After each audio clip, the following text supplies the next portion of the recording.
देखिए, आमिर से को जवाबदेह बना रहे हैं आप यहाँ पे, और आमिर जवाबदेह हैं भी, क्योंकि कई ऐड के ज़रिए उन्होंने लोगों को जागरूक किया भी है। तो ये सही है, मैं सहमत हूँ इस बात से कि सिर्फ सरकारें ही जिम्मेदार नहीं है, सब लोगों को जिम्मेदारी लेनी होगी। मैं सिर्फ ये सवाल उनसे करना चाहता हूँ, क्योंकि आमिर ने दो बड़े काम बड़े किए हैं, खासकर एक में सांसदों के साथ वो जुड़े हैं।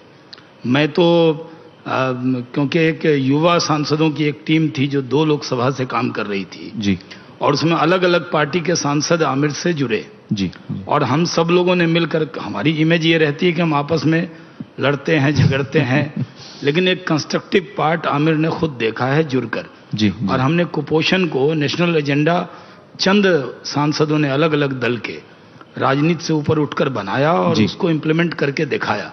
तो मैं जरूर चाहूंगा कि आप ये बता सकते हैं देश को कि कुपोषण पर सांसदों का जो रोल है वो आपको कैसा लगा, इसके बारे में अगर आप उस पर रोशनी डालें। क्योंकि जब लास्ट क्वेश्चन पार्लियामेंट का था तो लास्ट क्वेश्चन यही आया था और मैंने स्पीकर साहिबा से कहा कि मैं उस टीम से जुड़ा हूं, इसलिए मुझे इसका सवाल पूछने का अधिकार दिया जाए। तो मैंने अपने इस लोकसभा का लास्ट क्वेश्चन कुपोषण पे पूछा। तो कुपोषण पे जो आपने काम किया और उसमें जो सफलता मिली, उस पर रोशनी डालें तो मुझे खुशी होगी। जी जी जरूर। ये कई सालों पहले की बात है जब मुझे कुछ सांसद मिलने आए थे और वो अलग अलग पॉलिटिकल पार्टीज के थे और उन्होंने मुझसे कहा कि देश के सामने एक बड़ी समस्या है जो है मैल न्यूट्रिशन की।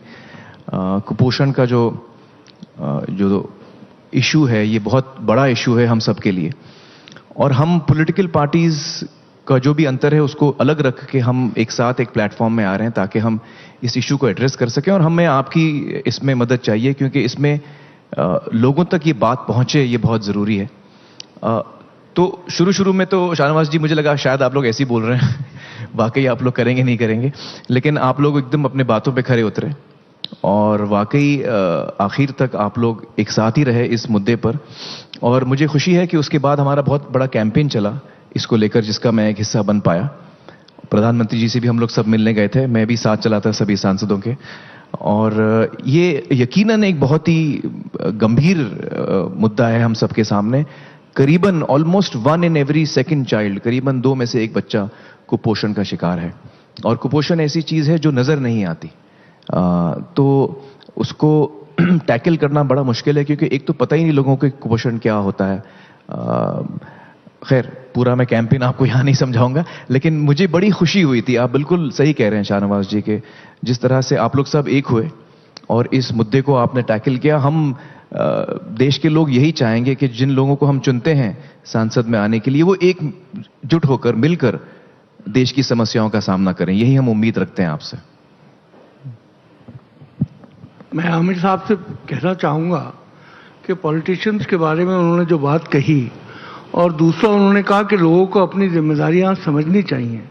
मैं समझता हूँ आज सबसे बड़ी जो विडंबना है, पॉलिटिशियंस के बारे में हर आदमी उंगली जरूर उठाता है और कुछ लोग तो उंगलियां और सवाल उठाते उठाते राजनीतिक पार्टियां बना लेते हैं। इनका क्या इलाज किया जाए, इसके बारे में जरूर कुछ रोशनी डालें।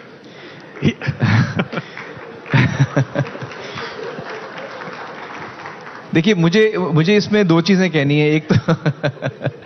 एक तो मैं ये कहूंगा कि जितने लोग राजनीति में आए अच्छा है, इसमें कोई बुरी बात नहीं है, लोकतंत्र है। जितने लोग जुड़े हैं सोशियो या पॉलिटिकल अवेयरनेस आए लोगों में, ये अच्छी बात है। मैं आपसे सहमत रखता हूं इस बात से कि अक्सर हम जब देश को देखते हैं, और ये ख्याल मुझे करीबन 10-15 साल पहले आया जब मुझे इस तरह के सवाल पूछे गए पॉलिटिशियंस के बारे में कि भाई अब बड़ा करप्शन है, पॉलिटिशियंस में बड़ा करप्शन है, पॉलिटिशियंस करप्ट हैं। तो मुझे ये एहसास हुआ कि जो हमारे पॉलिटिशियंस हैं वो कोई मार्स और जुपिटर से तो आए नहीं हैं, हमारे समाज से ही, या ना वो जापान, चीन या अमेरिका से आए, हमारे समाज से ही हैं। हमने ही उनको चुना है और हम कहते हैं कि ये 500 लोग ठीक नहीं है। चलिए मान लेते हैं ये 500 ठीक नहीं है, इनको हटा देते हैं और 500 ले आते हैं, क्या फर्क पड़ने वाला है? फर्क तब पड़ेगा, ये मेरा मानना है, जब हमारा जो सोशल फाइबर है वो इंप्रूव होगा, जो हमारी लेवल ऑफ इंटेग्रिटी है जब वो इंप्रूव होगी, जब हमारे मॉरल वैल्यूज इंप्रूव होंगे, तब फर्क आएगा। तब आप फिर किसी भी 500 लोगों को वहां खड़ा कर देंगे, आपको फर्क नजर आएगा। और हम अक्सर ये कहते हैं कि देखिए ये लोग करप्ट हैं, ये कर रहे हैं, वो कर रहे हैं। हमने ही उनको चुना है, नंबर एक। दूसरा ये कि मैं अपनी जिंदगी में तो करप्शन मुझे ठीक लगता है कि यार मेरा काम हो जाए, मेरे बच्चे का एडमिशन हो जाए, मेरा ये हो जाए, मेरा फलाना ढमका ये हो जाए। तो जब आप करप्शन अपने आप में कबूल कर लेते हैं, तब आप फिर उन लोगों में क्यों नहीं कबूल करते? तो मेरा ये कहना है कि हम सबको अंदर झांकना है कि हम करप्शन अगर हम अपने अंदर से निकालें तो ही चीजें अल्टीमेटली एक जमीनी स्तर पर, मतलब एक बड़े पैमाने पे चेंज हो सकती हैं। आज मैं ये भी देखता हूं किशोर जी के हम लोग उम्मीद खो देते हैं। उम्मीद नहीं खोनी चाहिए। बहुत सारे अच्छे लोग हैं हर क्षेत्र में, पॉलिटिक्स में भी कई अच्छे लोग हैं, हर फील्ड ऑफ वर्क में बड़े अच्छे लोग हैं और अच्छा काम कर रहे हैं। तो हमें एक तो उम्मीद नहीं खोनी चाहिए। दूसरा मुझे एक चीज कहनी है कि जो हमारा नजरिया है ना, काफी हद तक हमारा नजरिया जो है उसमें एक करप्शन आया है एक तरीके का, और वो मैं बताता हूं क्या।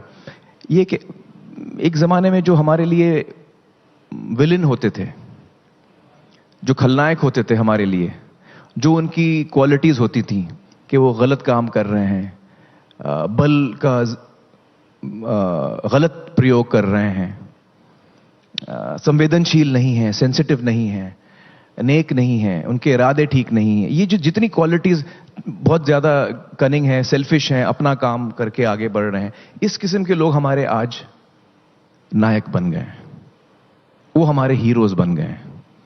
हमको उनको देख के लगता है कि यार ये देखो ये कहां निकल गया आदमी, यार मुझे भी वहीं पहुंचना है। वो मेरा आइडल बन गया है, वो मेरा हीरो बन गया है। और वो इंसान जो नेक है, ईमानदार है, सच्चे राह पे चलने की कोशिश कर रहा है, संवेदनशील है, अपने बल का कोई गलत प्रयोग नहीं करता, या शायद अपने बल का प्रयोग करता भी नहीं है। कभी कभी हमको लगता है यार वो बड़ा बेवकूफ इंसान है, हम उस पर हंसते हैं, हम उसका मजाक उड़ाते हैं। तो ये जो शिफ्ट हुआ है हम में, ये हमारे अंदर ये शिफ्ट हुआ है कि हम उस इंसान का मजाक उड़ाते हैं जो हमारे शास्त्र या जो हमारी जो अलग अलग किताबें हैं, किसी भी आप मजहब की किताब उठा के देख लीजिए, जो अच्छे काम हमको सिखाए गए हैं, वो हमको आज लगता है कि यार ये जो हमारे अंदर ये तब्दीली आई है, इस पे सोचना हमको बहुत जरूरी है कि हम उन चीजों को एक बार फिर हम उन चीजों की इज्जत करना शुरू करें जो सही हैं। ये मुझे लगता है। तो इंट्रोस्पेक्शन का बहुत जरूरत है इस वक्त हमारे देश में। इसी पर कोई सवाल नहीं, इसी पर आप कुछ कहना चाहेंगे मनीष? बिल्कुल, क्योंकि एक मिनट दीजिए। आमिर खान ने बड़ी अच्छी 2 फिल्में बनाई हैं एजुकेशन को क्वेश्चन करते हुए, तारे ज़मीं पर और 3 इडियट्स। इन टोटलिटी देखें तो उसमें एजुकेशन सिस्टम को, एजुकेशन के पर्पस को टोटली क्वेश्चन किया गया है। क्यों पढ़ाते हैं हम, क्या पढ़ाते हैं, क्यों रेस में लगा रहे हैं हम अपने अगली पीढ़ी को। आपने बड़ा अच्छा बोला कि हम सिस्टम को चेंज करने के लिए, ये सारी समस्याओं को सॉल्व करने के लिए हर घर में तो पुलिस वाला तैनात नहीं कर सकते, पर मुझे लगता है कि हर घर में किताब तो जाती है, और किताब माने एजुकेशन तो जाती है, एजुकेशन के और खासतौर से स्कूल एजुकेशन। लेकिन प्रॉब्लम यह है कि स्कूल एजुकेशन से लेके हायर एजुकेशन तक हमने इंसान को मशीन बनाना, उसे एक रेस में लगने वाली नट बोल्ट बनाना सीख लिया है। पर उसको इंसान बनाने के लिए हम कुछ करते हैं क्या उस पढ़ाई में?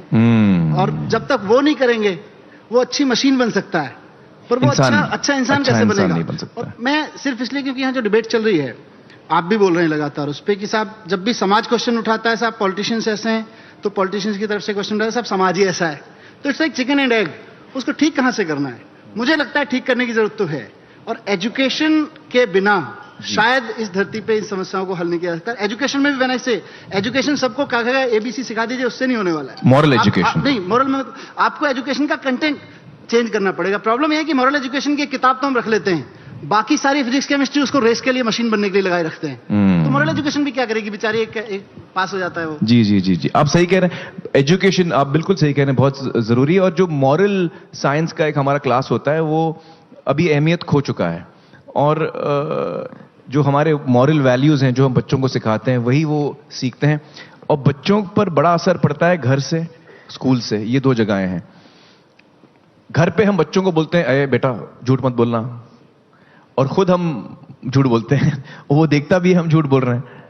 किसी का फोन आ जाता है, बोलता है अरे उसको बोलो पापा घर पे नहीं है। तो वो बच्चा सोचता है यार मुझे तो बोला जा रहा है सच सच कहो, और मैं सीख कुछ और रहा हूं। तो बच्चे जो हैं वो हमारे एक्शन से सीखते हैं। तो I think that's one very important thing कि how we bring up our children is a very important aspect today of our lives. और उसी में हम एक तब्दीली बड़े स्तर पर ला सकते हैं थ्रू एजुकेशन। एजुकेशन पे जैसा मनीष ने भी कहा, आपने फिल्मों के जरिए बहुत संदेश दिए हैं। सत्यमेव जयते में आप संदेश दे रहे हैं। जब एक एक्टर इस तरह के रोल करता है जिसमें एक संदेश जाता है, क्या वो संदेश एक्टर के अंदर भी इम्बाइब होता? उम्मीद तो हम यही करते हैं। और ये मुझे खुशी होती है जब हम देखते हैं कि जो सेलिब्रिटीज हैं वो आगे बढ़ के आ रहे हैं, बहुत सारे सोशल काम में जुड़ रहे हैं, ये अच्छा मैसेज दे रहे हैं। किशोर, मेरा ये मानना है कि एक क्रिएटिव इंसान की क्या जिम्मेदारी होती है समाज में। देखिए, डॉक्टर की जिम्मेदारी होती है कि वो सेहत के बारे में देखे, समाज की सेहत के बारे में देखे। लॉ एंड ऑर्डर मशीनरी का काम है कि हमको सुरक्षा दे। जस्टिस का काम है कि वो हमें इंसाफ दिलाए। तो ऐसे हर वॉक ऑफ लाइफ में हर इंसान की कोई ना कोई एक सोशल जिम्मेदारी होती है। तो एंटरटेनर्स की क्या जिम्मेदारी है? मैं ये मानता हूं कि हमारी जिम्मेदारी है कि न सिर्फ हम लोगों का दिल बहलाएं, उनको एक जज्बाती तौर पे खुश रखें, उनका एक मनोबल बढ़ाएं या उनको इंस्पायर करें, खुश रखें। सिर्फ इतनी हमारी जिम्मेदारी नहीं है, मेरा ये मानना है। मेरा ये मानना है कि एक क्रिएटिव इंसान की जिम्मेदारी होती है कि वो समाज में सोशल फाइबर को बिल्ड करे, मॉरल वैल्यूज को बिल्ड करें।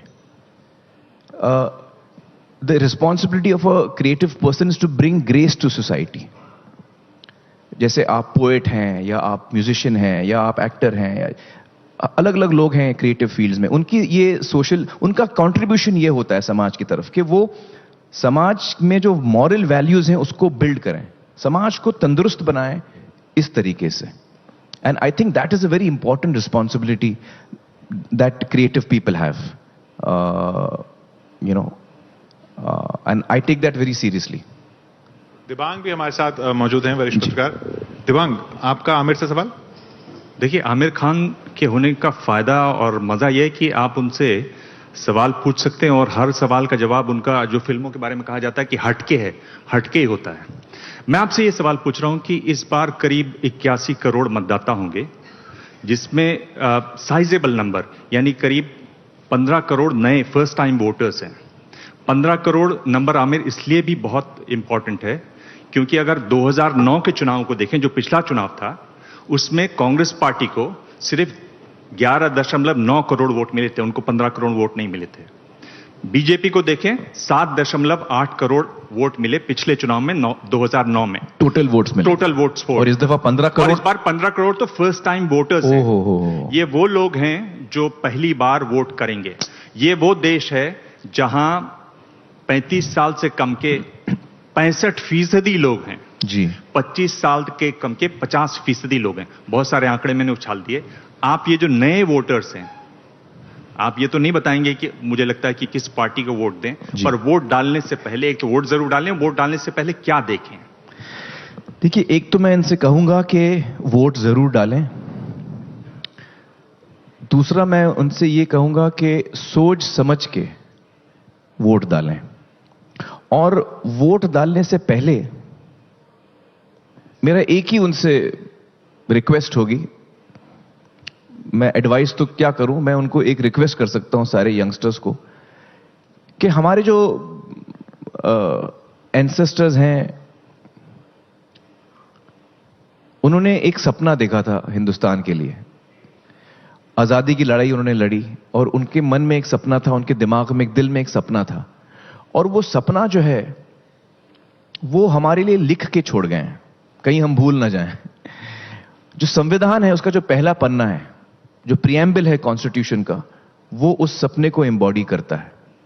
तो जब आप वोट करने जाएं तो एक दफा आप पन्ना पढ़ लें कि जो हमारे फोरफादर्स थे जिन्होंने आजादी की लड़ाई लड़ी थी, उनके मन में क्या सपना था इस देश के लिए। वो आप एक दफा आपको वो चीज याद दिलाएगी जब आप प्रिएम्बल पढ़ेंगे। तो उस चीज को मन में रखिए और एक अच्छे कैंडिडेट को चुनिए जो आपके कॉन्स्टिट्यूएंसी में कई उम्मीदवार खड़े होंगे, उनके बारे में सोच समझ के आप वोट करें। उनके आजकल तो उम्मीदवार को अपना 2-3 चीजें अहम जो हैं बतानी पड़ती है, शायद वेल्थ बतानी पड़ती है, एजुकेशन क्वालिफिकेशंस, कहीं उन्होंने गलत काम तो नहीं किया है, क्रिमिनल रिकॉर्ड्स होते हैं, तो ये सारी चीजें बतानी पड़ती हैं। तो थोड़ा कष्ट उठा के आप मालूमात करें सोच समझ के। लेकिन ये मेरा एडवाइस है कि आप प्रिएम्बल का पहला पन्ना पढ़ें। ये हम सबको, मैं भी ये करने वाला हूं। वोटिंग के दिन मैं सबसे पहला सुबह उठ के मैं संविधान का पहला पन्ना पढ़ूंगा, उसको पढ़ के फिर मैं जाऊंगा वोट देने के लिए। हम भी लौटते हैं शहरों के मुद्दे पर। कोई ताली मार रहे हैं यहां से यार, आप लोग ताली नहीं मार रहे हैं, सही नहीं कहा मैंने।